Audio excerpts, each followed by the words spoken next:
1936 India Bhopal में पैदा होने वाला बच्चा 1952 में सर पर लोहे का ट्रंक उठाए जिसमें 3 जोड़े कपड़े और कुछ किताबें हैं, पाकिस्तान की जानिब हिजरत करता है। खोखर पार के रेलवे स्टेशन पर पहुंचकर जहां से पाकिस्तान का बॉर्डर 7 किलोमीटर है, वो पैदल सफर करना शुरू करता है। रास्ते में रेत ज्यादा होने की वजह से जूतों समेत चलना मुश्किल हो जाता है, जिस पर वो जूते उतार कर नंगे पांव सफर करना शुरू करता है। लेकिन पाकिस्तान के बॉर्डर तक पहुंचते पहुंचते इसके पांव में छाले पड़ जाते हैं। इंडिया की आखिरी चौकी पर एक सिख सिपाही इसका बड़ा ही अजीज पार्कर पेन इससे ये कहकर छीन लेता है कि तुम पाकिस्तान जाकर नया कलम ले लेना। इसके जवाब में ये कहता है कि जिसे कलम और इल्म अल्लाह अता करे इससे कौन छीन सकता है, और अल्लाह मुझे पाकिस्तान में बहुत कुछ अता करेगा। ये नौजवान 16 बरस यूरोप जाकर बर्लिन की टेक्निकल यूनिवर्सिटी और हॉलैंड की university of reformer university of Lyon में पढ़ने के बाद 1976 में पाकिस्तान वापस आ जाता है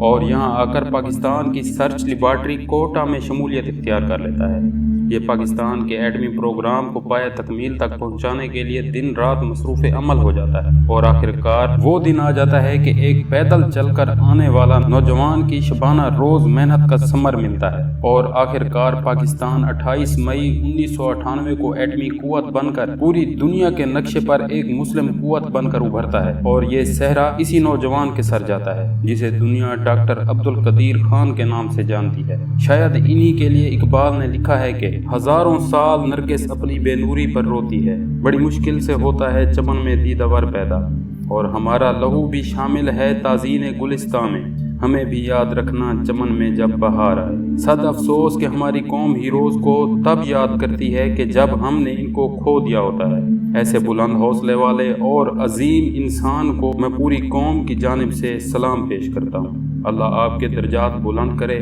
और आपको करवट करवट जन्नत नसीब करे। आमीन।